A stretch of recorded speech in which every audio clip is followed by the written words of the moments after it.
All right, is it started? Okay, we're rolling. I'm actually going to switch to my hotspot Wi-Fi real quick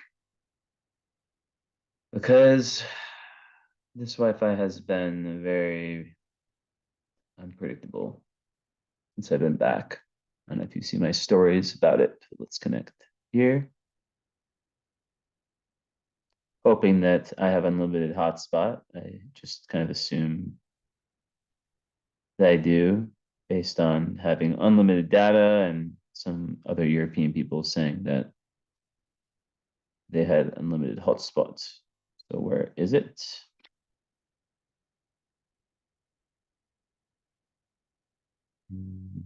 Come on. Up, up. There it is. Connect.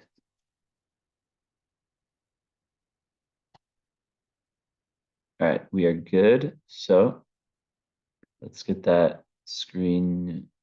Oh, I did not hide the name. Let's use Amy. It's a really common name. I'll just use it.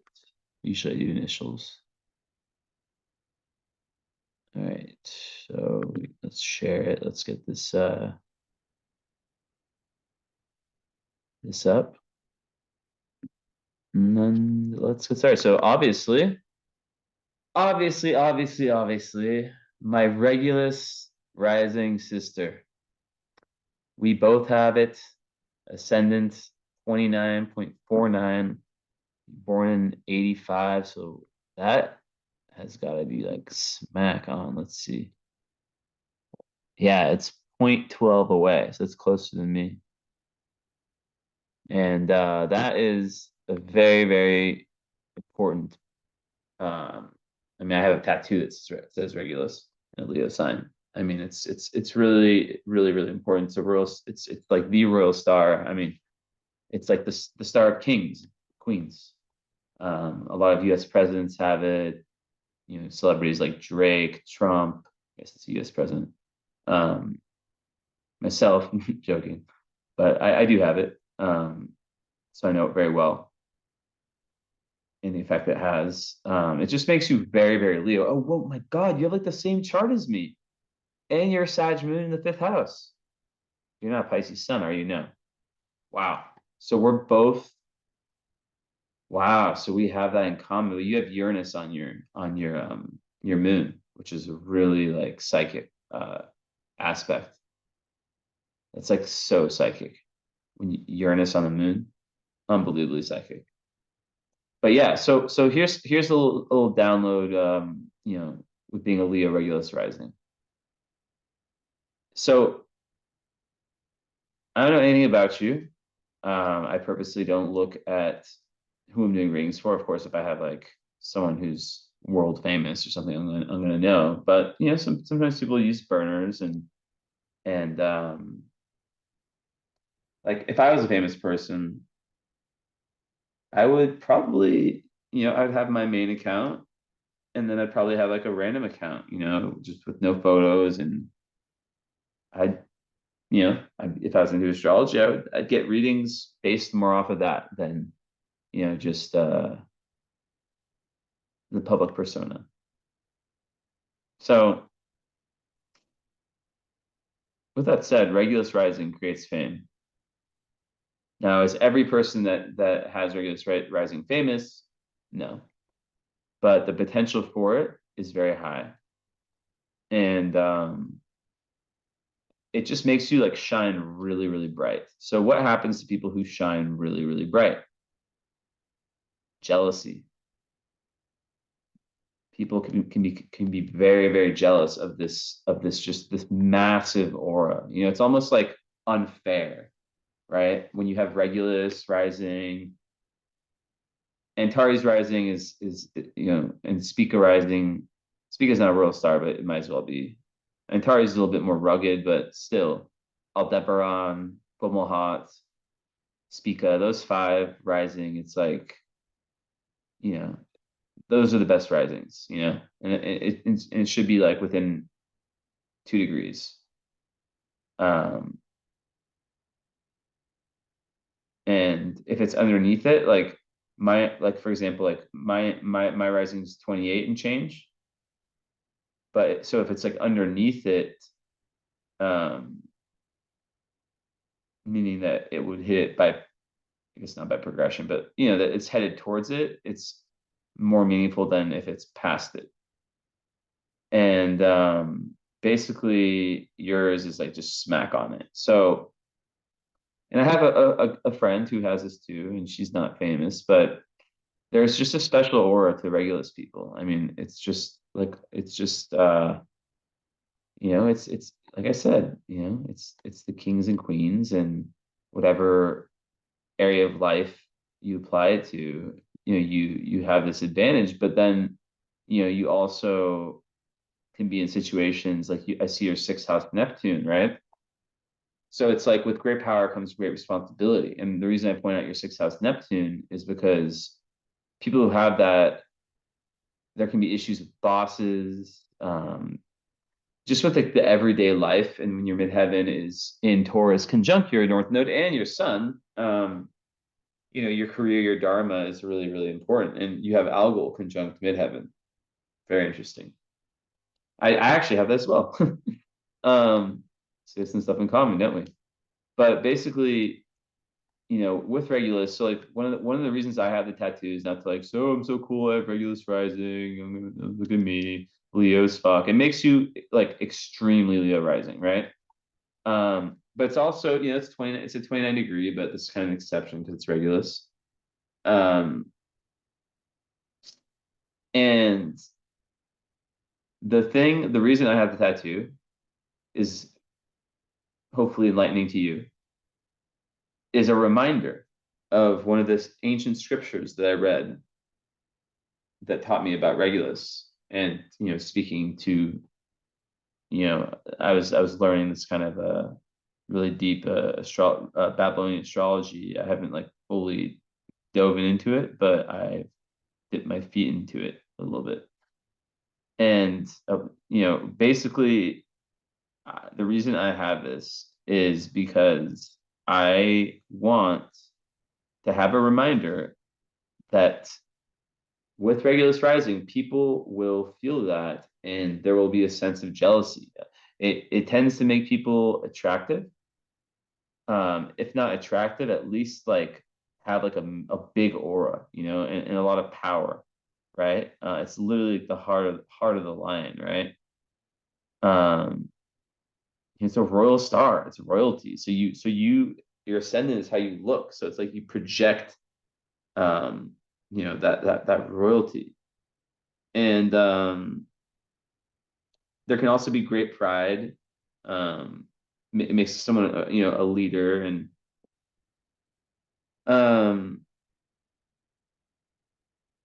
but really, it's about revenge. And that's why I had the tattoo, right? Because for me, when you have Regulus rising, when your Sag moon's in the fifth house, the house of Leo, you're going to be very, very Leo, right? And you're going to come off that way, right? And as you being a Taurus sun, right? That's a square to your Leo, right? Your Taurus squares Leo. So, but then your moon trines it in terms of like elements, right? So it's like a better, a very smooth relationship between your moon, your ascendant, which is nice. You're similar to me in this way, right? I'll explain why. Basically, people, haters. That's like the perfect word. Haters. People who see someone shining, who might not even be shining. Like Regulus rising people can literally like, it just gives great fortune, all the time, rich, like they can be like, it can make someone like a great entrepreneur, a great leader, very powerful, right? Lots of glory. But sometimes that's not, um that's not the whole story. And sometimes people will see you in a certain light, and that jealousy creeps in, and bad things happen. Maybe someone like, tries to screw you over in some way, or someone kind of goes out of their way. Like, I've like online, I haven't really had this much because I keep like a pretty, I keep it very real online. So and I'm very, very diplomatic. Um, but maybe more like, online can be looked at more as like the midheaven anyways, right? But just in general, to not seek revenge, because that's when you lose a lot of the honors that come from having this beautiful, beautiful star rising. So yeah, basically like it's great for wealth, great for honor. Um, but there can be some violence and sicknesses potentially, but they usually yeah, and the benefits, like, I don't know, it's just like very good for victory over enemies. Um, but you want to just like kind of keep yourself out of controversy, right? And you were born at during the day.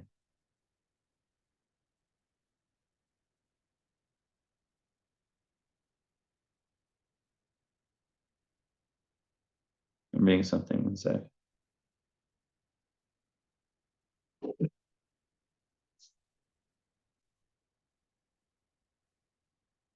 So it says, yeah, for this alone signifies that the native shall be a person of great note and power, too much exalted, and attain to high preferment and honors, although descended from the meanest parents.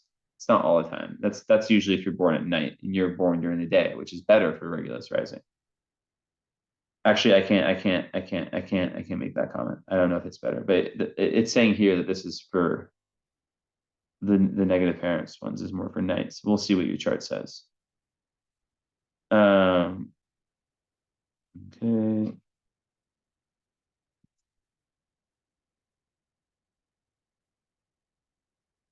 Oh wow, and your part of fortune is exactly on my sun. That's crazy. We have so much in common. There's like I'm like, of course she got a reading from me. Like it's probably like the most obvious decision ever. And you probably like get a ton out of like my content. Not like I'm not saying that in like in an arrogant way. I'm just saying that like because we have so much in common, there's probably like a lot of downloads you can get just by like listening to me do like a random live or some shit, where I'm not even talking about astrology. Okay. So we hold those.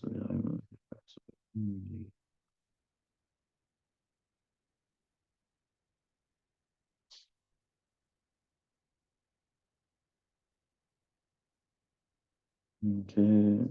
So on the ascendant, it will give courageous and frank character, especially in conjunction with the sun. Okay, we don't have any of those. Yeah, so lots of courage, right? And being very frank, forthright. You see how, and I'll give you examples of people who have it. Heidi Klum, Drake, Gauguin, the painter, a lot of people that are really famous, Trump, Nancy Pelosi, I know she had it. Kenny Chesney,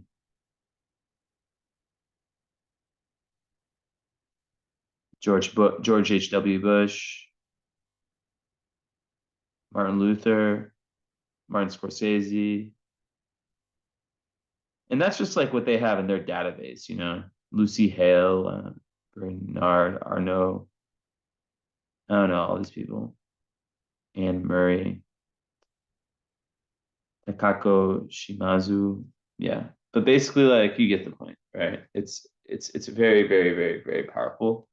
But yeah, in some of the scriptures I read, it's like very important to not seek out revenge. Um, It's like, yeah, like it's like if like Antares, the one in Sagittarius that you don't have anything there, is well, your moon's only 5 degrees away, but that's crazy. But yeah, that's like out of range. But yeah, Antares is like kind of like the king of the underworld. Regulus is like the king of the known world, right? Like the president, the king. So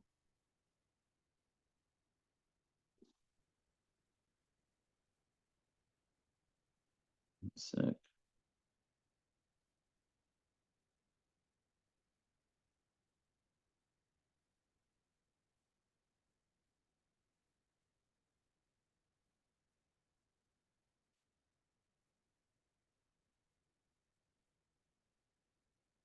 yeah, watch out for like yeah, the narcissistic tendencies. So service to others becomes really, really important, right? And it's related to Archangel Raphael, um,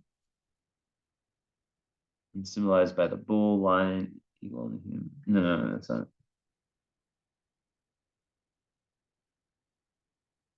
Okay. So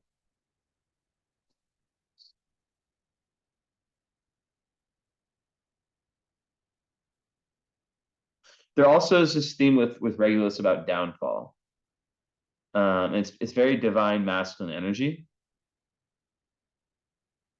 It says with these days, it's often portrayed in Hollywood at its lowest, crudest vibration. Interesting.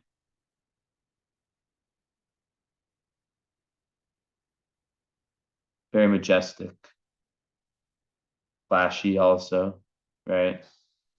Flamboyant. That can be controversial because it's like it has this like confidence to just go after what it wants, you know.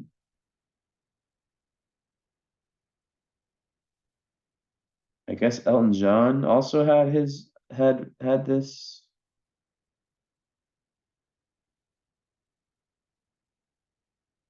and it says he sold over blah blah blah blah. All the good things. He had his fair share of regular dramas, though, and battling addictions to alcohol and cocaine. Trump also, U.S. president. Well, here. Okay, okay. And he also has a Sag moon. So me and you both have, and mine's exactly my Sag moon and my ascendant are exactly the same degrees as Trump's. Isn't that crazy? Woody Allen also. A good example of the downfall aspect of Regulus, when he was brought down by allegation of sexual misconduct with his adopted children made by his ex-wife, blah, blah, blah. So basically, like, that's the whole downfall thing is not something, it's something to just know that when, we're just shining lights, that we can get ourselves into dramas. And that's kind of like the karma, that's kind of the lesson is like, you know, how can I allow God to handle everything, right? Someone screws you over, let's let God handle it. So I think a lot of those people, it just really makes one have like my experience with it is that it makes one really have to be devoted to the good, right? So yeah, and then of course like Leo rising, like I mean, it just it's fixed in your person. It's fire, so you can be very like passionate. Let's do this. Let's do this. Let's do that. But then actually stick to the things that you're passionate about. That's what the beauty of Leo is. That's fixed fire, right? It's the only fixed fire sign.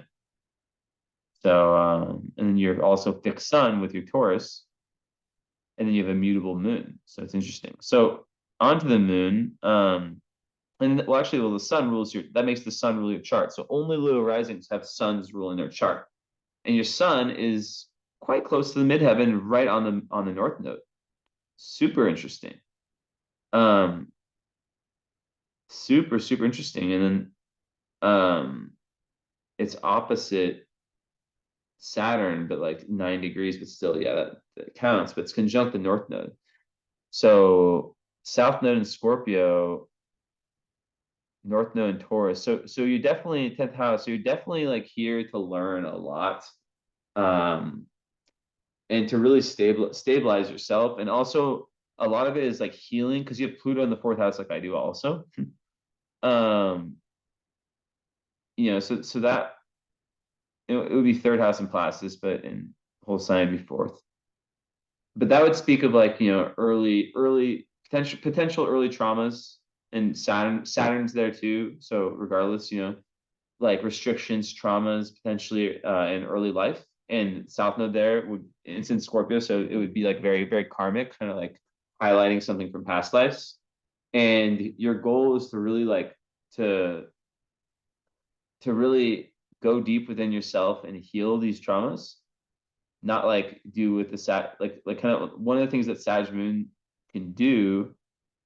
And I'll get into how amazing I think Sag Moon is. But then one of the downfalls of Sag Moon, with all its expansion, right, and all of the positive energy about it, is that sometimes it can downplay. It can be so future oriented that it can downplay like the things that hurt it, and then it just doesn't deal with it, right? It can be a little bit escapist in that sense. So it's important to really like look at your childhood and you know, handle what you need to handle.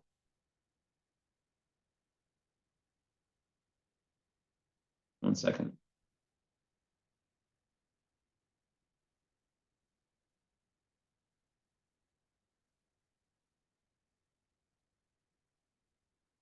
Okay. So yeah, anyways, hold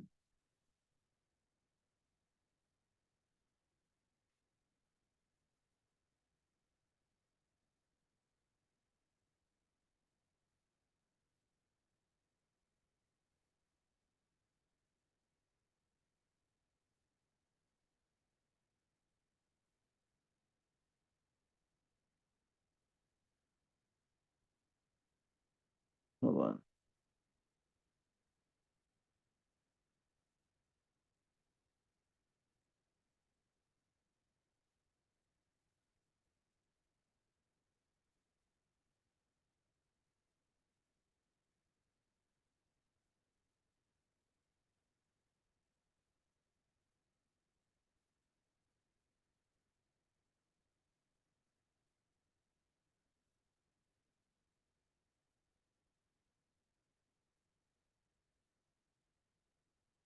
It's funny. I just went on my Instagram because I had to like stop this ad.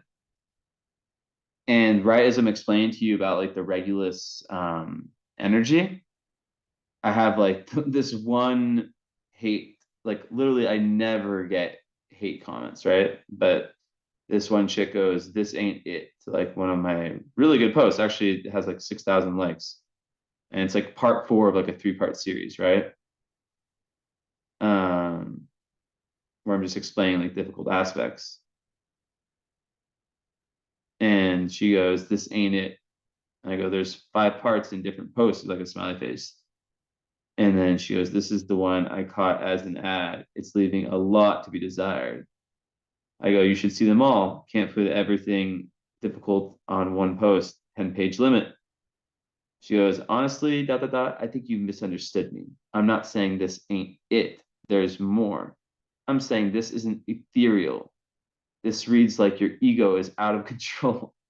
Don't know you from a hole in the wall," which I don't even know like what that even means. "Just reads aloud."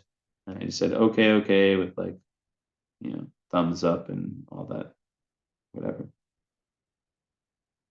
So you see, that's actually like that's crazy synchronicity because that literally never happens. And it just kind of goes to show how like everything she said was like very much and then when I click on her profile, I see someone who is not showing their face. One of those profiles where it's just like memes and we have no idea what she looks like. Like even her photo is like Oh, it's a guy. I'm so confused. King Anissa. Hold on, we need to get to all this. I have a special place in my heart Okay, it's a girl. for people that help push people out of their parking space when the snow She's in the snow. is real. Because why do strangers do that? It's not because we've all been there. We could all use it time to time. In the last week and these 3 storms, Something happened to her. so many people help me. It's to those who are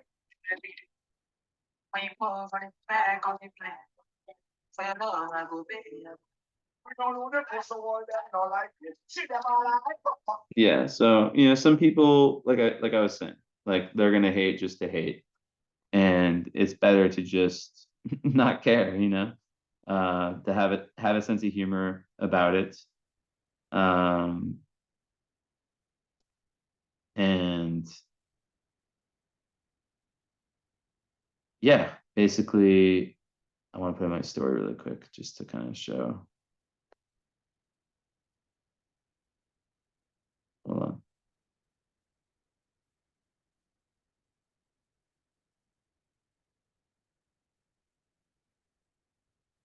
I'm putting a fire emoji.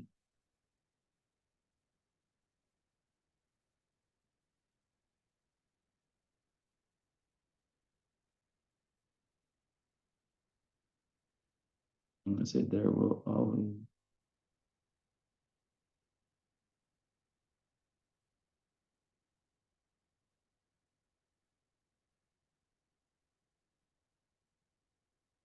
I'm saying so. This is like such a good synchronicity with the Regulus, right? I'm writing there will always be haters who hate just to hate. Lol. Learning to laugh it off and not take it seriously is the key. Um, and they'll say it's part of the Regulus / Leo karma, even when you're doing something that is purely of service, you get called egotistical.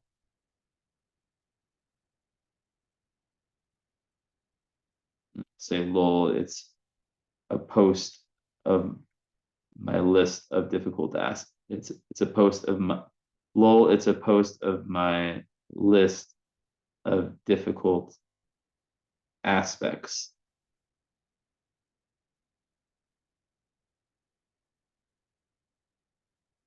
I don't even talk about myself.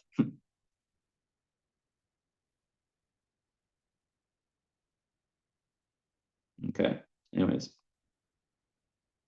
get that out there. So yeah, crazy that I'm gonna say crazy that I was just crazy that as I am typing this, I am doing a reading for someone with an exact Regulus rising, and I just told her about the about this exact type of scenario, and then it happens. It happens. And then I'll say very, very, very, very rare on my account because there isn't ego here. Anyways, okay. Just want to put that out while it's fresh.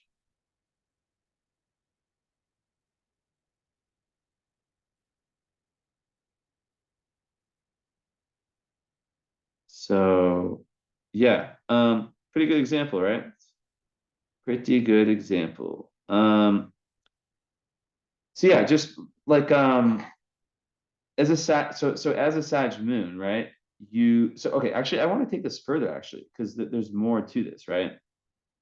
So imagine that in that scenario, I were to get like really pissed, and I was just like, oh my God, like, and I just like took it to the next level and got into this like confrontation or just, just like confronted her a lot, like the fire side of me, just like the pride. And that's the thing about Regulus, right? Is that Regulus can have excessive pride they can have, and Regulus can give a big ego, right? But being able to put that aside because it can be like the thing is, especially, with your chart being so similar to mine, like you're a Taurus sun, I'm a Pisces sun, right? Which is they're similar, they're sextiling. So, that's a very like your Taurus is a very, very humble energy, right? Very grounding, very humble. But you might come off with the Regulus less humble. You know what I mean? Like just by how much you shine. So, when these types of things come up, it can be I don't even want to say it can be frustrating because it doesn't really happen to me, but like the idea of being seen by someone in like an egotistical as being egotistical, when you're not at all, the idea of that is frustrating, especially when you're a Taurus, right? Taurus is very, very steady and it's like maybe like the least show offy of any sign. It's up there, it's one of them. So yeah, that's just kind of the karma with this. It brings great things, the ability to really, really like project yourself in an amazing way. But you got to watch out, and you got to really and it kind of takes things a bit further. I'm actually really happy that this happened, and I actually checked my Instagram. It's exact timing. Um, because you have to really know yourself, right? Being a Regulus native, you have to really know yourself because if you don't, then you might start believing. What is this? Yeah.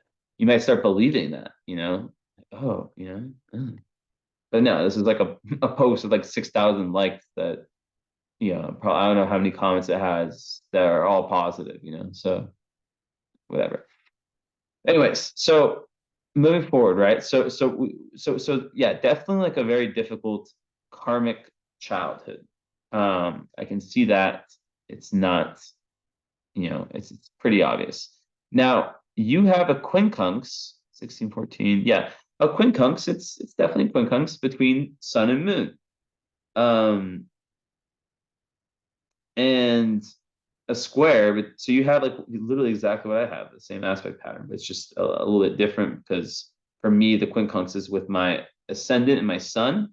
For you, it's with your ascendant or with your moon and your sun. So yours is gonna be a little bit trickier. Um, but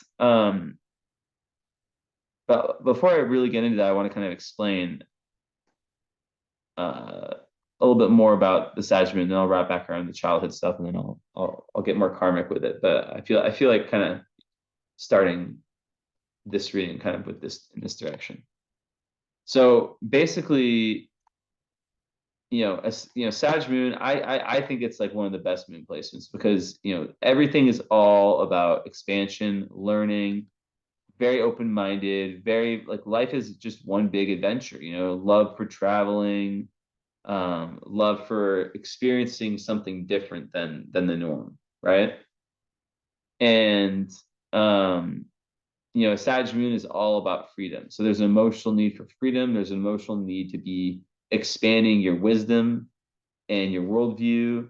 You're not satisfied with just like what you know. Like you always, it's like why Sag Moons, like myself, like move to different countries and like really will spend like a lot of money, like they'll prioritize traveling, especially if they're not happy with the place they live in. They'll always think like, there could be somewhere else better, right? Now, your Sag moon is particular, and this is very, very important. You have Uranus conjunct moon. So you are literally like that is one of the most psychic, like Uranus or Neptune on the moon. Now it's something that has to be unlocked, right? Because my brother has I think he has Neptune and Uranus on his moon that's in Capricorn, right? So it's like it's there for him, but it's kind of locked behind self-limiting beliefs. But you don't really have a lot of that energy in your chart. You have a lot of energy that's more free flowing. So and very few hard aspects. So of course there's the fourth house, which is very difficult, which we'll talk about. Which is definitely like could represent a hard aspect in itself. But regardless, Sag moon with Uranus on it, that makes everything like you like look at how Uranus is. It's in tennis. The moon is your emotions. It's how you live within yourself. So you are like when you can really calm, and you're a Taurus, so that gives that groundedness. When you can really calm yourself, right? um and you are literally a receptor. You have antennas that can like get receive downloads, just know things and be, and it kind of adds a touch of like Aquarius moonness to you, right? So but so it accentuates even further that need for freedom, like to a max. They're like so I like to, I talk a lot about relationships too, because that's very important, right? For everyone. I don't think one client I've ever had is like saying relationships don't matter. Well, for you, the need for freedom is so deep, right? Now, as a Taurus, and if you were someone who like only read like the horoscopes, so you're Taurus, you probably would be like, this is bullshit, because you'd be like, what? Like, this isn't me. I need change. I need things different. Like, yeah, there's a part of me that likes stability, that likes peace, and trying to strive for that with the North Node conjunct the Sun. But at the same time, there is this real need to kind of individualize through potentially like your own version of creativity, which could be anything, right? Um, and to really help humanity also, right? With Uranus there, it's like this big this emotional need to be there for humanity, and to really contribute your unique gifts. And that's shown by the North Node, which is like your destiny, like the mountain never climbed in past lives, and where you're trying to get, being conjunct the midheaven and the sun, which are like all those together. That's like the mega career energy. So I wouldn't be surprised if I was reading the chart of someone who was highly successful, maybe as an entrepreneur, or just like in business or in politics, or I don't know what. I wouldn't be surprised at all. But I also wouldn't be surprised if this was the chart of someone who has, spent the early part of their life really just adventuring, and really just like trying to find higher wisdom. But then that fourth house can really hold you back. Now let me explain. And this is so fucking crazy. I'm trying to think of, this is definitely like in the top 3 or 5 of charts most similar to mine that I've done. Even though like there's a lot that's different. And it's definitely, yeah, probably top. I can't think of all. I've done like probably 1,000 charts. So I can't think of all of them. Like professionally, even more than that, just like that I've looked at, and whatnot. But like, so basically like your ability to fully get to this point, right? With all of this to get to this high Taurus point, your ability to get there rests on your ability to conquer your demons from childhood slash past lives. Because the South Node's down here, it's in Scorpio. So people, South Node Scorpio, there's usually past life trauma, like unresolved trauma that's brought in this life. And in the fourth house, it would kind of make me think that it was played out in early family life, or just early life in general, maybe relating to your nurturing, right? And being that you were, a Sag moon with Uranus, you probably were a very different kind of kid. And sixth house Neptune, someone who just didn't want to, like, can have trouble dealing with the kind of boringness of everyday life, like the rigid, like matrixy, like it just, like even like school potentially, right? Could have been difficult. You have Vesta in the third house, which would help that, but still. And then Pluto and Placidus would have been in your third house. So that could be like issues with siblings. Um, and it could actually make you very, very resourceful in terms of like going deep and finding information, right? But yeah, regardless, Saturn there is, creating lots of karmic, just like everything in your early life was reflecting past life traumas. So let's say that you have a past life where it ends in a traumatic way, or you just like there's some cycle that you don't get past, and in this life you're like, I'm overcoming this shit. So then you're speaking to your spirit team, I guess, I don't know, and your spirit guides before you come in this incarnation. You're like, okay, well, what parents do I want to incarnate with?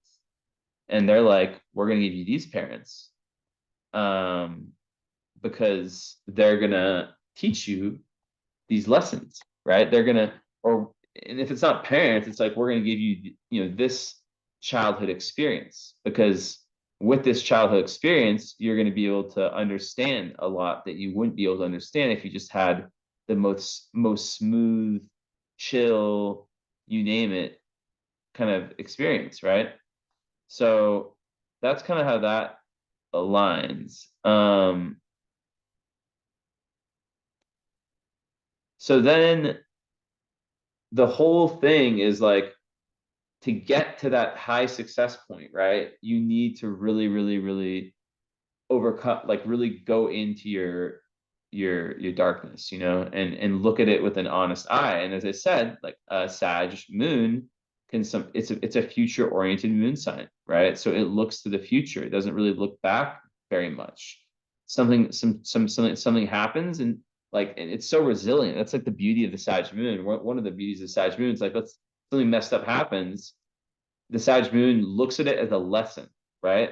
Like, let's say you get your heart broken. That's a little bit, is that a good example?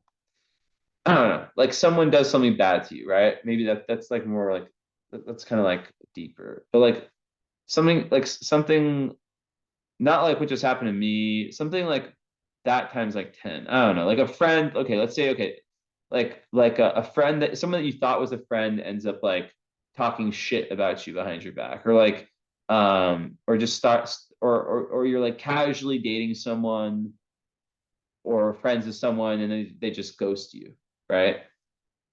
So the Sag moon person might, instead of like feeling the emotions, right, that might be linked to some of the childhood issues related to that and karmic issues, they might instead think, okay, well, what's the lesson? And then they can, because Sag moon is all about perspective, it gives you this ability to see everything from that zoomed out perspective, right?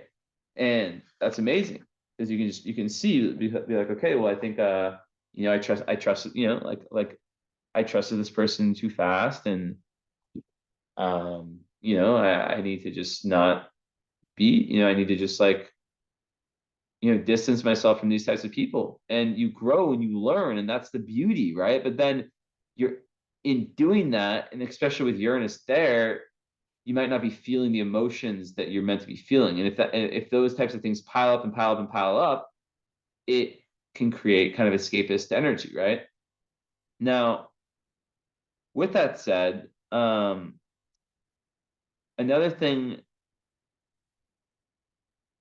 yeah, like going back to the childhood stuff, like, and just you kind of growing up, I can just imagine you being someone who just, with the Regulus, right? So they're shining, and like they're just this like bright light people can be jealous of, but then bad things have happened to them potentially, and then they're always, but then the way that they think is so ahead of their time, potentially, let's say even ahead of their parents, right?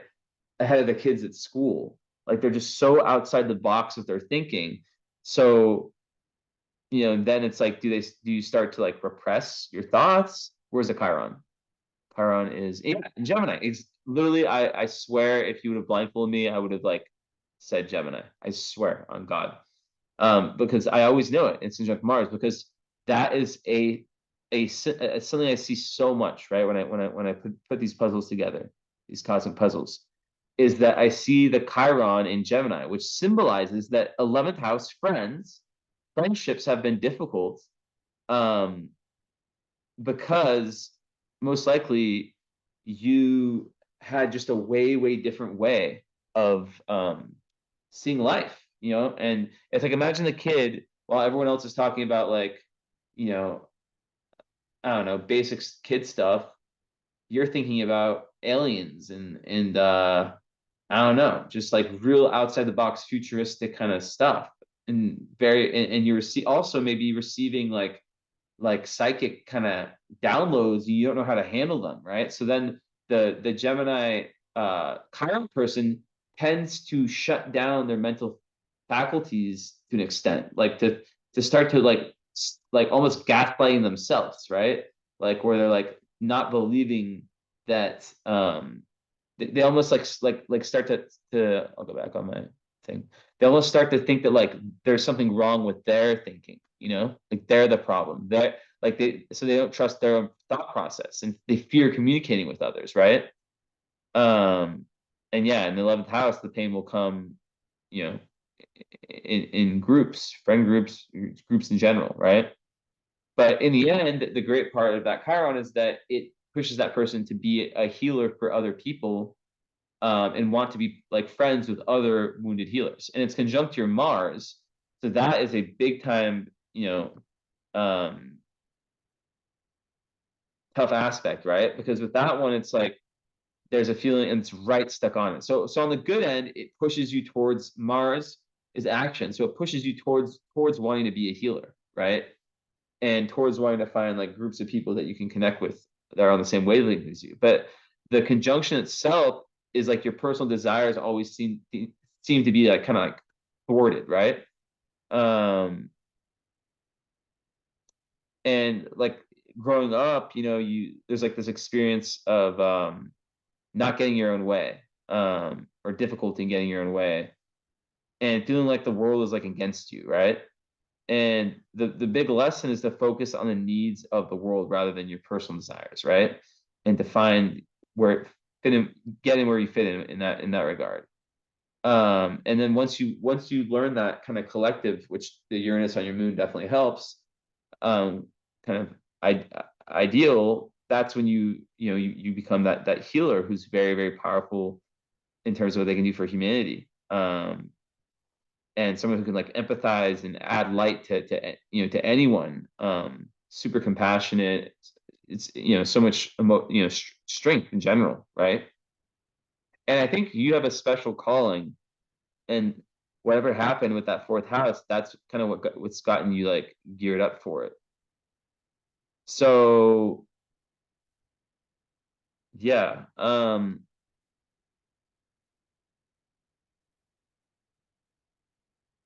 yeah. So besides that, so then we talk, and then, yeah, more about like the Uranus one. It makes you like very inventive, very independent, as I said before, and very unconventional. So that could also be something like being an unconventional person with unconventional needs, and so probably a massive need for your own space, right?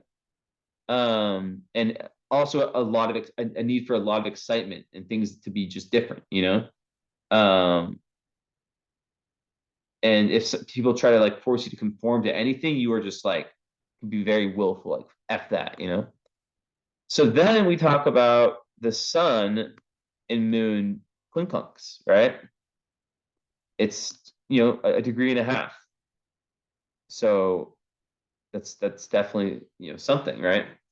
um so that is basically, a lot of times people have that, they have some type of issue, or the parents maybe were divorced, or at least had like very difficult different ways of seeing life, and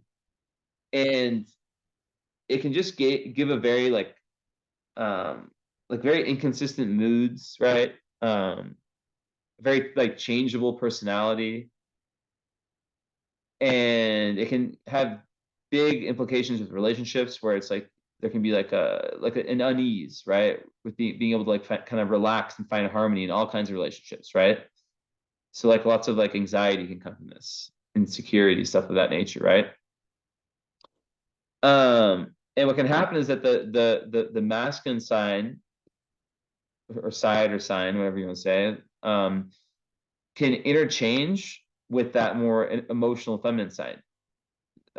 So it's like if you it's all about finding like the balance between the Taurus and the Sag Uranus, right? So the fire and the earth. So with fire and earth, it's like how can you feed both mouths at once? And a lot of times, you have one parent that has one worldview. Like I always tell people who have like I have sun square moons. It's similar, right?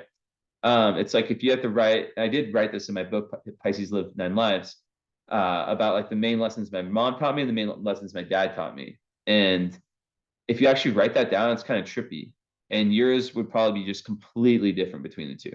So it's like, how do you like, and then, even though we're not our parents, we still take traits from them, right? So it's like, how do you kind of like allow these two parts of your personality to coexist, right? Because like what can happen with Taurus and Sag is like, so if the Taurus side, which is more of like you know the kind of more conformist, more you know kind of in this world, Venusian, if that side dominates, then in an unconscious kind of hidden way, the Sag Uranus side, that rebellious side, will try to come out, right? You see what I'm saying? So um lots of mood changes with this one, right? And there can be like this feeling of like being with someone romantically where one day you're like this, next day you're like completely different. So there's like it can create kind of like that dual personality kind of energy, right? And the Leo completely, and believe me, I have this shit. And I'll give you a little bit of my personal story just to kind of make sense of things. Like what I mean by that is, and I have a girlfriend now, and she has a chart that's very similar to mine, right? She's a Scorpio, I'm a Pisces, her moon's in Aries, my moon's in Sag, right? I'm a Leo rising, she's a Gemini rising. Her Mars is in Gemini, my Mars is in Aquarius, right? Both air. Her Venus is in Sag, my moon, my moon, like conjunct my moon. So it's like everything kind of lines up. But before that, like I would always meet girls that, I've had like a lot of girlfriends that in the past where they only really like liked me for like that Leo Sag side. But then when that really sensitive kind of Pisces side popped up, I have Aquarius, Venus, and Mars, like I said, so like that kind of like distancy side too, but more just like the Pisces, Mercury, and Sun. That's when they would feel like they couldn't like connect with me. Like I remember being with this like girl that was like very very fire heavy, and I remember like getting like this like sudden like emotional mood, and just completely losing connection with her. Like I just remember it, like it was very strange. So that's something that can happen, right? So it's really about finding the right partner. But with this quincunx, that creates a lot of energy towards achievement, right? A competitiveness, right? Um, but yeah, this one's definitely like it's like learning to like accept like that tension, that anxiety. Um, and it requires like that kind of like the interchanges that we've been talking about and flexibility, right? And to really like look at the insecurities and anxieties and deal with them head on. But like a lot of people with this, like they really are super ambitious, like and then this is the thing with the 11th house too, is that it deals with like the larger than life goals, like the life goals, right? And you may have like been a kid that had like the goals that are so high that people like made fun of you for it, or like kind of like there's some shame around that, right? And then with Mars there, you still have this drive towards that, right? This like urge and longing to achieve these like massive future goals, like that you imagine with your psychicness, with that Uranus antennas, right? um so sometimes it's easier to stick to like I talk about this a lot. Like in my post yesterday, I was talking about how like I stick to Western astrology because like I'd rather be like one of the best or the best one day, hopefully, at Western astrology than and I like for me it's like I think I'd rather for now stick to that, and then maybe I'll add human design, numerology. I don't know, like I'll maybe add all these things, but I'd rather just like focus on one or two things and be as good as I can, like maybe like making videos and like content that's not astrology videos and astrology. That's easy, right? Like you call it like mysticism slash philosophy and then astrology. Like those are two areas where I can excel in. I know I'm great in those, right? So that's like for you, it could be good to like kind of have that same kind of mentality, right? To really figure out like what you're good at and what you love doing, and then just kind of stick to that. Because there can be this energy of like wanting to try this, try this, try that, which is good. Like, like for example, like I get readings from like every kind of like astrology, numerology, you name it. But yeah. Um, so there can be health imbalances here because of like the neurotic energy that comes from this. Um, like it can be like insufficient of some kind of hormone or chemical, whatever, right? And it's just like this very like always on the go energy. Um, so yeah, yeah, lots of like being feeling like out of harmony in relationships. And yeah, it's kind of like a karmic placement for mistakes from the past lives, right? And it can come from like emotional manipulation or abuse of power from past lives, which South Node in Scorpio could literally be. You know, you could have misused power in some way. I don't know. But then also it could be the same thing. It could be the opposite, where like that power was thrown on you, right? And we'll see what clues you get. And I think it's the second one because the sun is opposing your South Node, so that usually means that there's like this insurmountable force that was kind of opposing you, opposing your individuality, right? Opposing your ability to be you, and you have to kind of conform. Maybe you're like past life witch energy. That make complete sense, honestly. But yeah, the whole thing here is to gain more self-control, like with you taking this energy, feeding both mouths, right? Um, Looking at your negative habits, your self-limiting beliefs, and everything is resolved through service, through empathy, and really looking at like power and control issues, and if whether they're conscious or subconscious, and really focusing on them, right? Because that's that Scorpio fourth house is that's working. It can literally create someone that's very very power hungry, and they can struggle to not want to dominate others. So yeah, so being of service can kind of remove like this karmic guilt, or just or shame, which could lead to like wealth, happiness, good health, all that stuff. So nothing in astrology is a death wish. It's just asking for you to like balance Sag and Taurus. So Taurus is all about staying the same. Sag is all about doing different. So it's like, how can you balance those two out? Well, you can have a career because your Taurus is in the 10th house that's stable, right? But that's still like astrologer, that still encourages you, that still excites you, right?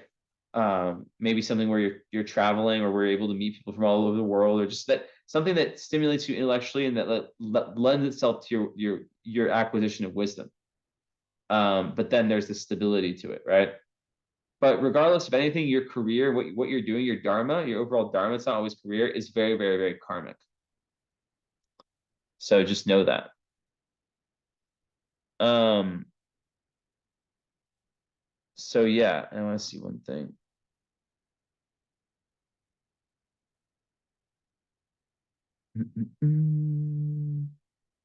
So yeah, having ALGOL in the midheaven though is kind of a interesting one.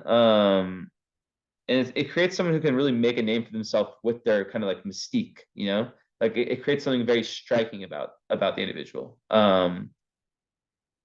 So, and not like in a classical type way. Um, it's like people can be drawn to you because like you can literally project yourself like on social media or something, and you'll have like the people who kind of like identify with being like the outsiders, the misfits. Like you could literally like create art of some form that relates to that experience, right? Um, but sometimes people who have algal midheaven can be very beautiful but feel ugly, right? And they can be mistaken for being vain, but really it's usually very very self-conscious. And they can feel like people, especially with Regulus rising, are constantly staring at them, right? It's Medusa's stare is projected onto other people, right? That's what the algol is. So, those are two huge stars to have like exact degrees on ascendant and midheaven. It's crazy. But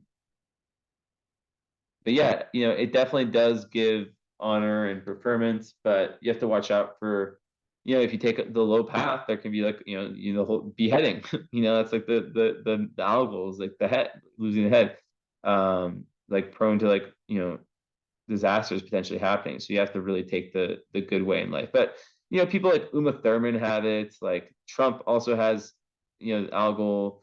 Woody Allen, I guess we already talked about him.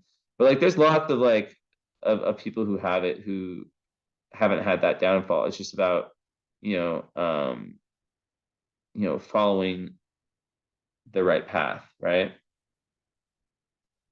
And because it is in conjunction with, where did your chart go? Where did it go? That explain the ball here. Because it is with your sun, that actually saves. It gives. It says if at the same time in conjunction with the sun, moon, or Jupiter, it gives victory over others in war. War meaning like just the whatever battles come up. So lots of heavy stuff like with these stars. But anyways, okay, Venus is in the ninth in Aries, so that regardless of sex can make someone who is a go-getter in terms of love. Like they might be the kind of person who is like the pursuer, right? Um, but it makes you really value freedom even more and independence when you're in relationships, especially. And usually, like to be the initiator in relationships. And with money, you have to watch out because it can make you kind of a spendthrift where you're just spending too much. So you have to really watch out for that with Aries, like kind of like impulsive with spending. And ninth house, that's beautiful because that goes right with your Sag moon. And you actually have, elemental, I guess. Well, no, it's not a grand trine. The elemental grand trine, right? Because you have all the fire signs represented. But yeah, with the Aries in the ninth, that just gives you that urge to understand truth, to understand the world, um, and usually like a very positive attitude towards just like learning in general, right? Higher learning. So, lots of people with ninth house Venuses, they meet their lovers traveling. And then you also have Mercury there. So that just like in Aries, so that makes you a very direct and independent thinker and communicator. Someone who talks quickly, who thinks quickly, especially with your moon conjunct Uranus. That's just like genius energy. And yeah, just being able to get like these flashes of intuition, right? So it goes well with this other aspect. And Mercury in the ninth, it just makes someone who wants to talk about and wants to like uh explore the world, and explore all the realms of knowledge, like the philosophy of life and different cultures and all that stuff. So definitely some interesting stuff there. So then Mars, right? So okay, with aspects though, let's just say like so Moon is trining Venus, and so the Moon actually trines these two. So that's very good. Moon trine Venus is very good for being able to uh, attract beauty, attract abundance in your life. And it just has an overall just very nice effect on the emotions. Um, Able to see kind of the light, right? So that's very nice. And with 1 second.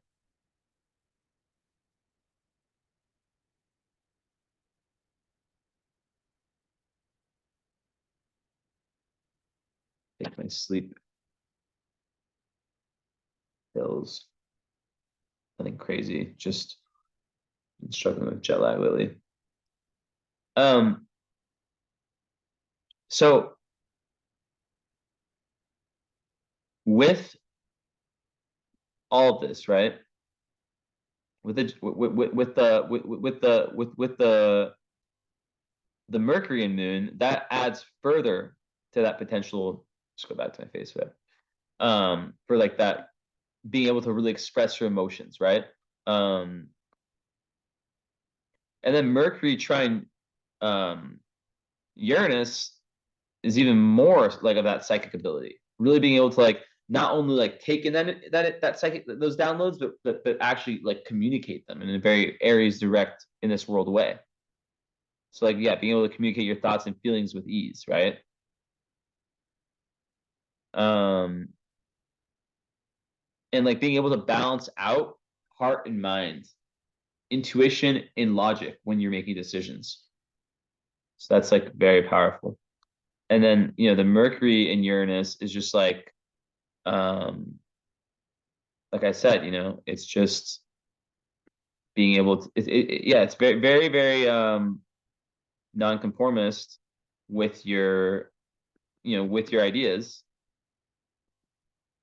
and someone who can literally like it's like one of the markers of a genius, like just super original ideas that you're able to communicate these ideas that might be out of the box in a way that doesn't like throw people off. That's the trying aspect, right? And just way ahead of your time in terms of your opinions and your ideas.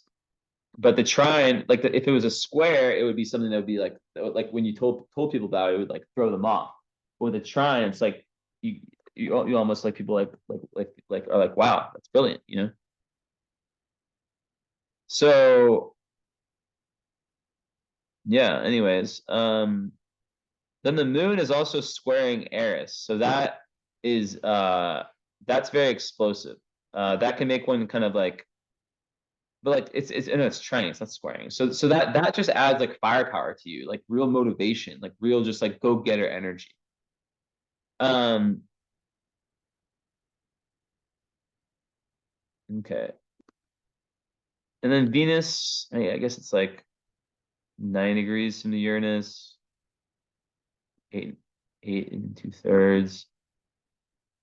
That's like kind of like out of the orb, but like that would just give more just like looking for someone very, very unconventional type of person in relationship. Where you really care about like the freedom that person gives you and what that person teaches you. So with that said, Jupiter also, wow, your moon is so well aspected. So, that could speak to having a good relationship with the mother, even though I said other things before, and the moon in the fifth house, right? It's like that's how, there's emotional need for pleasurable pastimes, right? And how those play like a big role in your life. So like I said, we have the same moon sign and house, so I can tell you all about it. Um, like I work really hard, right? And this is your Taurus sun and 10th house is that part of you that works really, really hard and it's a go-getter. But then you also have to allow yourself to have fun. And fun can be anything. It could be like it could be playing video games, right? It could be watching YouTube videos, like what it's been for me these days. But it used to be like traveling and partying and stuff like that. And Sag moons are known for being the life of the party, right? And you're not going through the square I'm going through. So that would have been like a few years ago for you, where I'm guessing you probably had like I know you definitely had like, I can't tell you the year because I don't have the thing in front of me to calculate that, but definitely like spiritual awakening, need for so much space and just lots of confusion. And now you're on the other side of it. I'm so jealous of you. Um, but yeah, sometimes like the tendency to work rather than play can get in the way of success. So it's just like all about like very, very fun loving, enjoying the company of other people. Um, it gives kind of like a childish energy, the Leo energy also. Um, it just makes usually makes the person quite funny. But yeah, just fun, just fun, and just like needing to balance that fifth with 10th, Leo with Capricorn, right? Seriousness with you can't put one too much or favor one too much. Okay, so anyways, and then the Sun square Jupiter had that also, so that's just like kind of like the Superman syndrome where it's like you just have to watch out for excess, or being overly optimistic, like, oh, I'm gonna put all my money in here, it's gonna work out, and then you lose it all. The person who walks in the casino thinks they're automatically gonna win. Um, and also like there can be a proneness to being like egotistical and having like excessive kind of behavior. But also like the positive is that it gives you this massive leadership power, this massive ability to reach your goals. It's like shooting for the star. What is it? Shooting for the stars. I forget what the saying is, but it's like where you're shooting for like up here and you might not hit there, but you still hit something really, really high. Like it's like I want to be the biggest fucking like richest person in the world, let's just say, right? If you say that. And you just do everything with your that the obsessive nature that you can have, that real tenacity, and you might not become the richest, but you become super fucking rich, or wealthy. So that's an example, right? Um, Mercury's unaspected. So Mercury in Aries, no, that's not true. It's aspected. So we already went over that. Okay, we over that. Okay, and you have like so going into your Mars. So Mars is only aspected by the conjunction of Chiron and the sextile with Venus. So that's really, really nice. There's like a nice blend of assertiveness and charm, where you can be both gentle and strong. So like you can come off like the Venus has like a nice effect on the Mars where you don't come off too strong. So actually, this is really nice, because Venus in Aries is interesting, right? Because I don't know, Mars sextiling it could actually add kind of like an airiness to it, to where like there's this real intellectual component in love, like Mars in Gemini people, like they need to be best friends with their lovers, right? And yeah, but by itself, Mars and Gemini in the 11th is interesting, conjunct Chiron, because it gives an urge to like have lots of friends, to create friendships, to join, to like play the role of leader within groups. But it can create kind of tensions within friend groups or any kind of group associations. But also, its 11th house is the house of the larger than life goals I talked about. So you have that drive towards that. And Mars and Gemini people, they are just like on it. They are people who you not want to get in a fucking argument with. They use their weapons. Their words are their weapons. I always said, right? They love to like initiate ideas, spread information. Um, And yeah, it's a strong Mars placement, but because it's conjunct Chiron, it's like it's about you going deep within yourself and finding that opening that throat chakra and that third chakra, right? Um, and it opposes your moon. That's 7 degrees.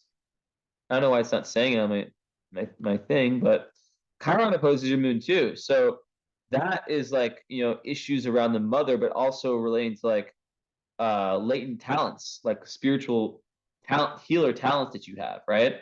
But potentially like sadness around something with the mother, and then Uranus on the moon could also suggest that you um moved around. Maybe there's like a divorce early on, you moved around a lot, and now in your adult life, I would not be surprised if you were like me, someone who's like a nomad. Well, I mean, I'm pretty grounded where I am now, but someone who's like lived in lots of different places, who likes to move around a lot, who just gets bored easily, right, of the same place. From Oakland. I was born in San Francisco. Um, Bay Area. So yeah, anyways, be interesting in our follow-up. Very interesting.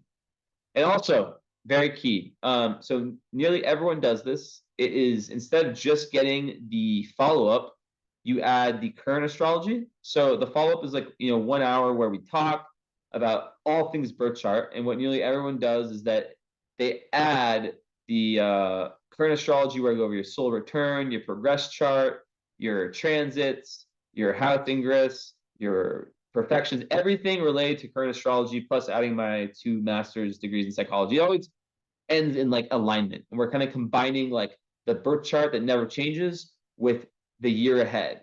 And it just really, really helps people. So usually it's 350, but I would do it for you, or maybe more than that. But I would do it for 250 for you. So you just have to let me know if you want to add that, and then we find a date soon. Like it's like as soon as you're ready to schedule. It's not like a long wait like this. It's like a live Zoom meeting. And yeah, it's around like 3 hours long. So let me know if you want to do that, or if you want to just stick to the follow-up, which I'm pretty sure you got the follow-up. I didn't look closely.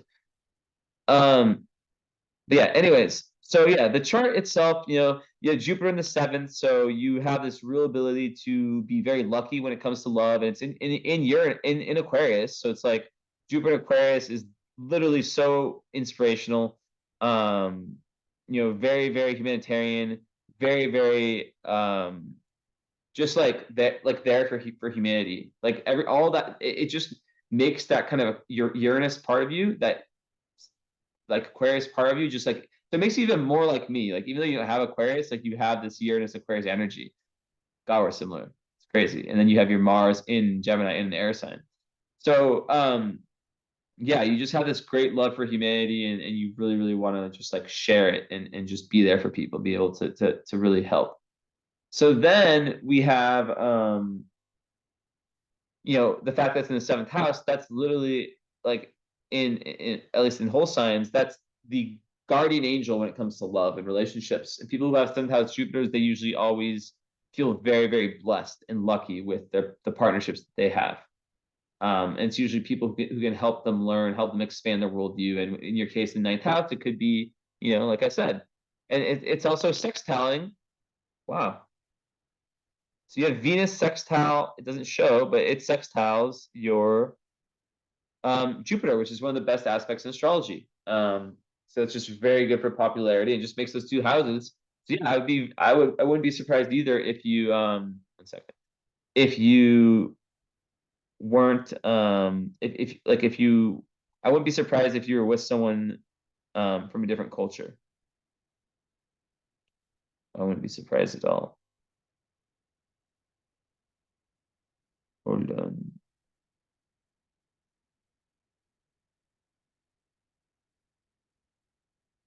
Okay.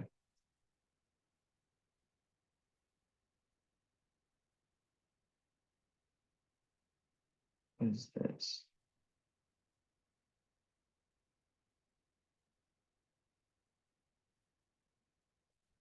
Okay.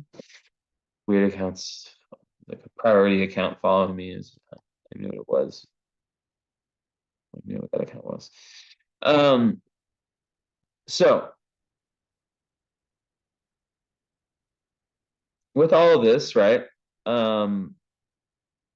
There's also, the darker side of your personality, right? So Aries, Black Moon Lilith, conjunct Pallas and Mercury, which are the 2, so Pallas is like the higher mind, right? So to have Pallas, actually, we have the exact same fucking Pallas. No way. So 28-degree Pallas, Aries, 9th house, same as me. That's literally like just, I'm just gonna say it's genius energy. Like a super keen intellect, where you like really, really creative with like ideas, entrepreneurship, um, and also like a risk taker. Like you're someone who's able, like you're willing to risk shit. You see how like me with my content, like I'll literally talk about my fucking personal life. Like I don't give a fuck. Like that's the entrepreneurship, right? And 9th house, it gives you this amazing ability to see the big picture, which your Sag moon complements completely, right? And you're really like someone, so you could like really be like eager to like teach your advanced knowledge, share your philosophies, all that stuff, just like I do. But and then you have Mercury, which is conjuncted. So those are like that's like the third eye, Pallas, and Mercury's like the brain. So have those in the same in Aries is very, very nice. Now Black Moon Lilith, conjunct, those in the middle of those two, closer to Pallas, that's like how the darker side of your personality can unfold in terms of pushing your opinions and your philosophies on people too much. That's like one possibility.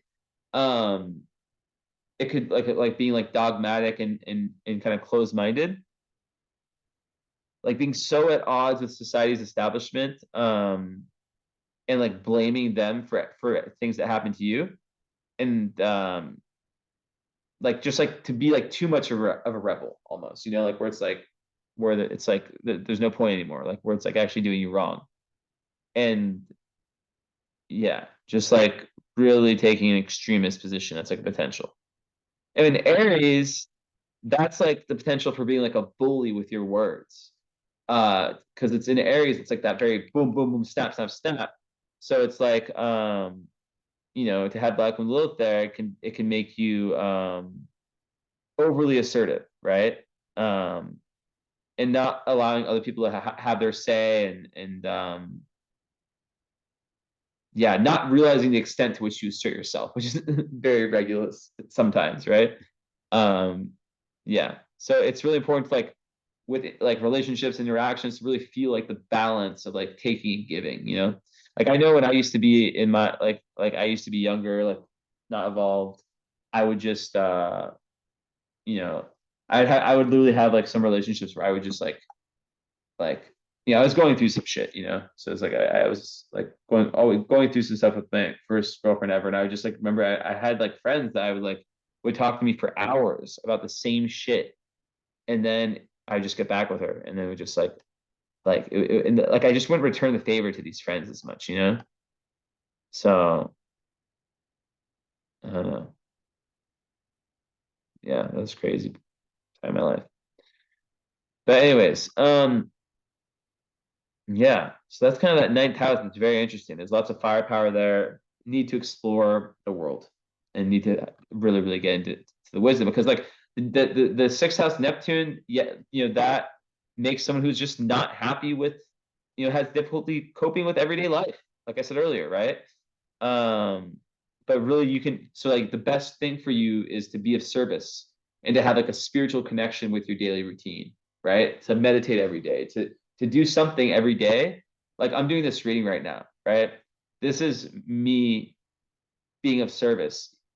Even though I'm getting paid for it, it's still, I'm connecting with spirit through this reading, right? So for me, but if I didn't have this, if I wasn't an astrologer and I still have this placement, right? I would need to like, it's like you need to fill your gasoline tank of spirituality each day, right? So like I would like, and if you don't, you can really feel like you're kind of like just going in circles and things are just kind of fucked up. So yeah. Okay. More with love. Juno in Virgo. So that kind of adds like an element of like really wanting in the second house, really wanting someone in a marriage partner who, yes, had like obviously, like who has a level of like of security, like material security, can bring that to the table, right? And also emotional security, just in general, like someone who you like can really, really, really who like attends to the details and you can really count on to be the same person day after day after day. And one thing with Juno and Virgo too, though, is that it can create someone who's like looking for perfection in a partner, which doesn't exist, right? So yeah, all these planets in retrograde, Saturn, Pluto, Uranus, you know, it's really speaking to me, especially the ones in the fourth, about past lives, kind of like this life being like kind of like a do-over, in a sense, right? Where you were really blocked from your main goals in that incarnation. And this incarnation, the first 30 years super, super karmic, right? And then you kind of grow into it. Um, but yeah, the Pluto one, it's just like like it's asking you to like live in the world, like the material and the spiritual world, like have one foot in each, you know? And you feel really, when you have all these retrogrades, you feel really, really like you feel the struggle of humanity, right? Um, yeah. And you can also feel like a responsibility for like lifting your conscious awareness up so that it can help other people, right? So there's like almost like a karmic debt that's owed to humanity. Um, yeah. And with Saturn, that one is like, you know, it's really like this incarnation is like your second chance, right? Um, you're looking for getting things right this time. It's really it's a signal that you're redoing a lifetime in a sense, right? So like you can feel the burden of like dealing with two lifetimes at once, which is like the Saturn or like the Taurus and the, you know, and the Sag. So there can be like, yeah, issues with like inner self-doubts, but basically the good news is that, you know, the soul knows what it has to do to get to where it needs to get. So imagine like you have to get to like, you're playing a video game, you have to get to 100, you got to 99. So the fact that you already got to 99 means that you know how to get to 100, right? There's just a little bit more you have to do. Um, yeah. So it's just like by learning how to like sacrifice yourself and get through struggles, like that's the goal. And it gets way easier after the Saturn return, which you're already past.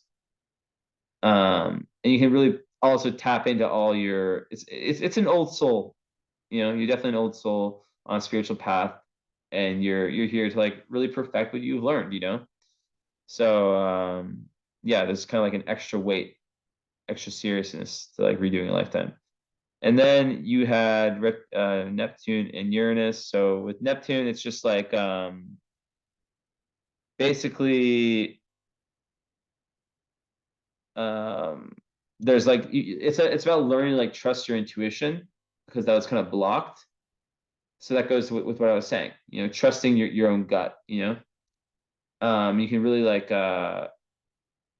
it's just like the Pluto one, like it requires you to live in the material world while remaining separate from it also, right? Um, so yeah, music can be great, any kind of artistic thing. Um, yeah. And it's also the karma of it is like living through, you know, that karma of learning how to distinguish between like the dream world or like just the dreams that will bring true fulfillment and those that are kind of illusions, right? Um, so some people with this, like they attempt to like live out one dream after the other, and it goes back to what I was saying earlier. Um, so yeah, go like really giving to humanity is the key, trusting your intuition. And with Uranus, yeah, it's just yeah, all about individuality, right? Um, so it's all about once again trusting your intuition. You know, it relates to like the kind of karmic, family, societal difficulties. Um, so it's about yeah, transforming the unconscious minds, conjunct your moon, right? So it can definitely add to that kind of like the havoc it can cause on relationships with the changeability. Um, so it's like the battle between the mental and the emotional body. So the Taurus, it's literally the Taurus and the Sag, you know, Sag conjunct Uranus.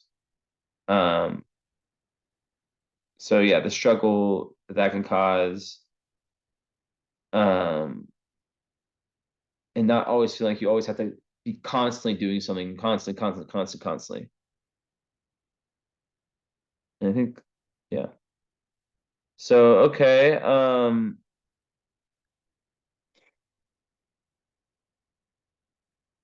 so yeah, you really have to like hustle and like you know like usually Saturn fourth house people usually don't have that get that support early in life, so they have to really hustle and create that firm like ground for themselves to have that through hard work to really succeed in life.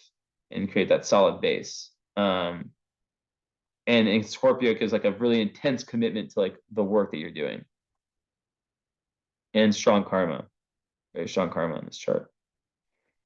With South Node conjunct IC, I mean, come on. Like that's really just saying that you are like everything I just said. Like South Node, the pat like in Scorpio conjunct IC, like this is a classic chart as someone who's reliving a lifetime. Who's like a lot of the less like it's a lot of the same lessons. So it's a very advanced soul type chart because it's a very, very advanced lesson. Um, North Node in Taurus 10th house, right? It's like about kind of like I said, repaying past life karma in a way that helps humanity, right? Like with compassion, and really being your own metaphoric father, right? So yeah, really, really giving back to society, because you may have like stayed kind of close to home in past lives and not really gone out and fully allowed yourself to just flow and go. And with Taurus North Node, it's about overcoming the distrust of change, the fear, right? That's there, getting past that karmic fear, and also like creative outlets, right? For the intense emotions. So yeah, and also to avoid like kind of hitting out at loved ones, right? To not project. So yeah, because like these could have like played you in past lifetimes, which could have had like traumatic endings with Scorpio, which leave you with deep emotional wounds and feeling like you were cheated, and just like learning to trust the process of change and complete surrender gives you like this newfound kind of peace, right? And stability, which is what Taurus is all about. You're looking for like physical stability, earth sign stability, right?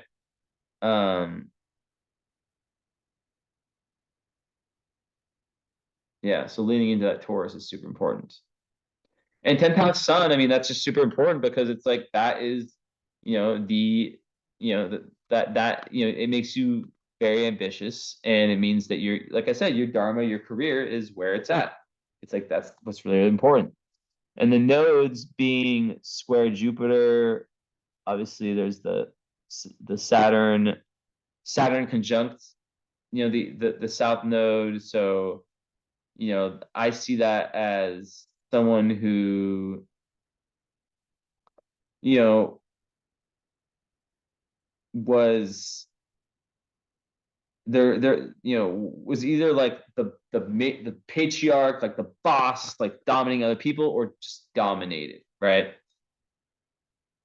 And that's kind of with the opposition of the sun. It makes me think that it was, yeah, it's interesting. But then there's a square Jupiter also, so that's the skip step, right? So when Jupiter squares the nodes, it's around, the unresolved material is around the person's beliefs, right? um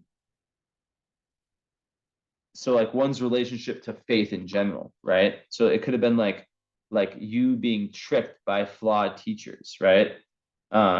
Sometimes with this one there can be like a issue with honesty, um like an inner lie that you tell yourself, or a conflict of how like the truth, quote unquote, has been perceived, you like perceived that, right? And there can be, yeah, the inner lie can like come from like some like internal exaggeration that comes at the expense of seeing like the true real like big picture of the nature of all that is, and also of yourself, right? So yeah, it's kind of like a lot like a lie you might tell yourself, right? It can be, and it can also become that lie, the untruth can become like the basis of some kind of crisis of self, right? um so yeah, so it's really about like really shifting your belief systems, and really, yeah, going and really looking in that Sag moon area, because you probably um were lied to in past life and made to believe maybe it was the church or whatever it was, who knows?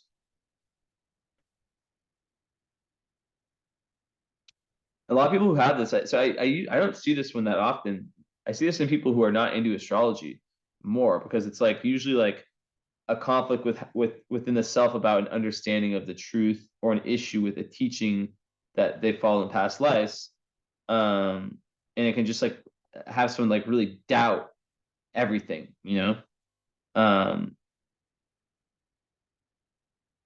and also like have like doubt.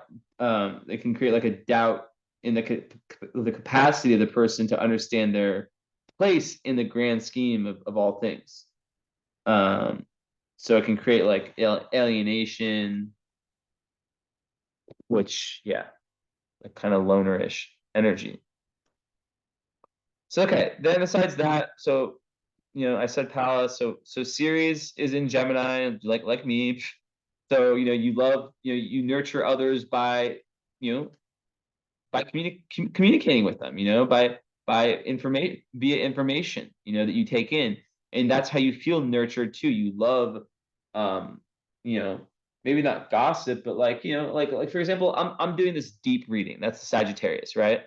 But then I might, after I do the reading, if I don't sleep, I might go on YouTube and watch something that's like not deep at all, right? I don't know, just to balance the two out. But there's definitely a need to communicate with the world around you, right? And you feel really nurtured when like even like just gossiping can be fun as long as it's not like shit talking, right? Like low vibe stuff. But yeah, just like yeah, I don't know. And then I talked about Juno, of course, and Vesta. We talk about it. Where is she? Vesta in Libra in third. So that's just like someone who's very hardworking, who's very hardworking in relationships and might work really, really hard in relationships. It's really important to have firm boundaries and to not give more than not take or to not take more than you give or give more than you take, right? There needs to be that balance. In the third house, it is really good for communication and helping other people see things clearly, right? And it's also like in Libra really good for working with other people. So and for sharing in general. But you have to watch out for becoming too competitive, right? So yeah. Then finally I talked about it, but like yeah, just Pluto in the fourth, just like the volcanic early home environment. If it's in the third in the classes system, then it's around issues with siblings and issues with like the early schooling and just not being seen either by in either of the senses, right? And just like the need to like really go deep into the deep rooted traumas to really maximize your potential for your like highest success in life, right? It's like that fourth house. You have a chart so similar to mine. It's so crazy because it's like we both have these super like expansive charts, right? But then like I describe it as like it's like a brick that kind of holds you down. So I wouldn't be surprised if I've like lived very far from from Oakland because astrocartography, and if you're interested in that reading, that's another reading I do. It's like the astrology of places. Most Sag moons, when I tell them about them, their eyes light up. Like, what? Basically, we have energetic hot spots and cold spots. I'm not sure if you knew. And that's a reading I offer. It's a live one. So yeah. But I know for a fact that if you're living in Oakland or close to Oakland, you are living on your Saturn IC line, which is like one of the really bad ones. I have Pluto on my IC. So whenever I go back to San Francisco where I was born, within a few weeks, I just feel this strength just like what the fuck, like it's very unconscious and internal. I feel way less powerful than I do here, and it's just tough.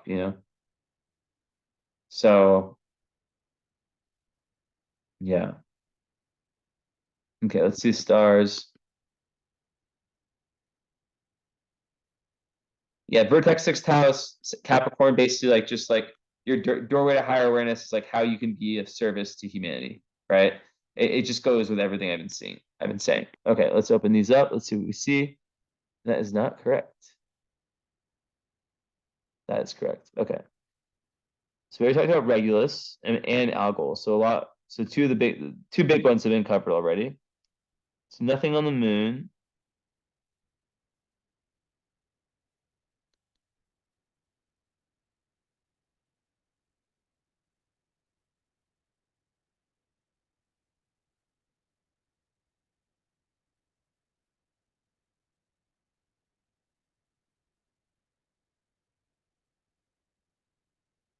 Because you have Uranus on the moon, but you also have Lilith on the moon. So and on Uranus, but on the moon too. So that is asteroid Lilith, and that is like the woman who just does not give a shit. She can like completely just be a boss ass woman in like the in who just doesn't take shit from anyone, you know. And it's kind of close to Antares, so that would just give you like a real militant style potentially, but it's 5 degrees away, so it's like it's not, yeah. But it's it's in the range, so it can definitely create. Laud actually had a great article about this. It can create someone who has like issues with run-ins with people, like jealousy and just like enemies and shit. So it goes back to what I was saying earlier, the importance of that. And those are all karmic tests. Ooh, you have Urania conjunct Jupiter, so you could literally be an astrologer or an astronomer, something to do with the cosmos. You can really expand like you can really like literally 7th house as clients, like you could literally do that for a living. Or just benefit a ton from it. Part of fortune, like 8th house on my sun, your flow state is doing exactly this. Like just like going deep into the secrets of life, and then just deep into like the highest compassion of God.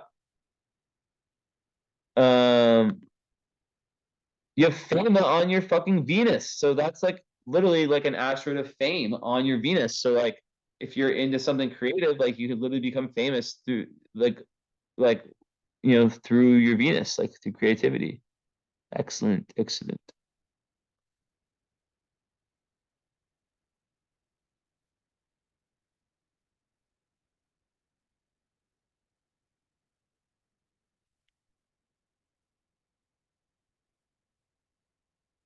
Saturn, Mercury, so that's like which energy?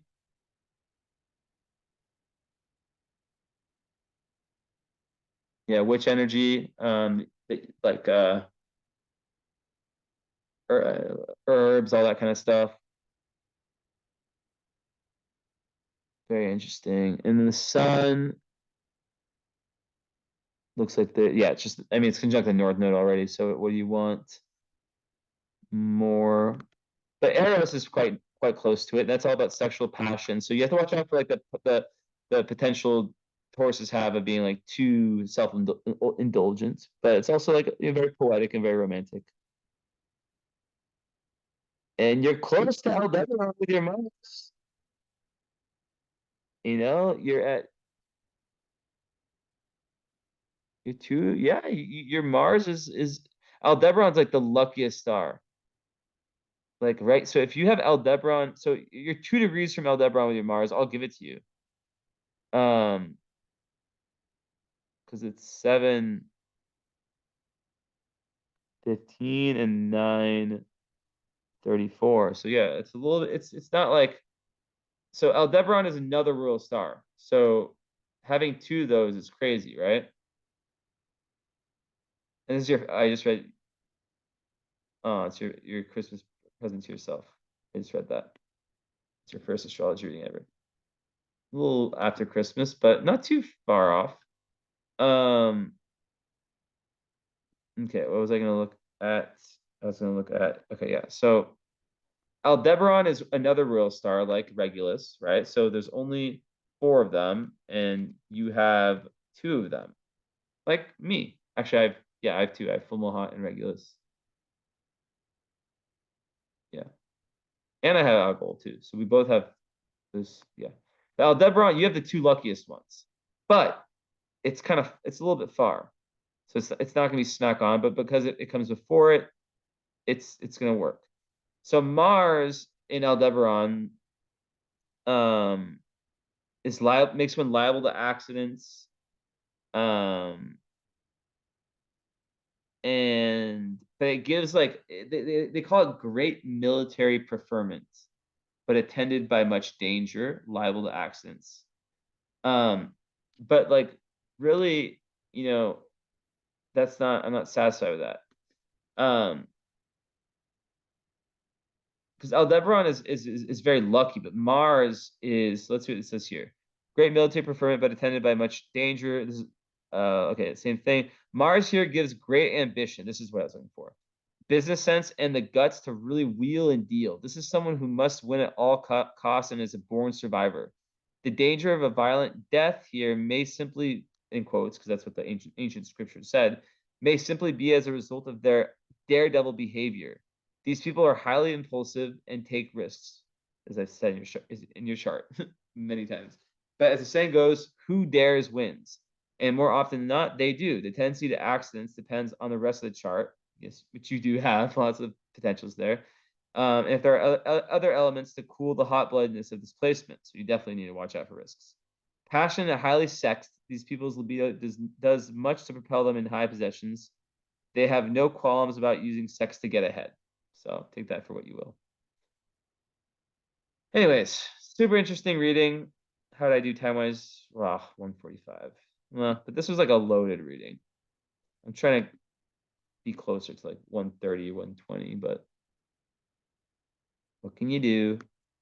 So anyways, it's a pleasure. Let me know about the follow-up about adding the current astrology. And, if you want to add current astrology and astrocartography, like, I don't know, just let me know, like, via DMs what interests you, and have a good one. All right.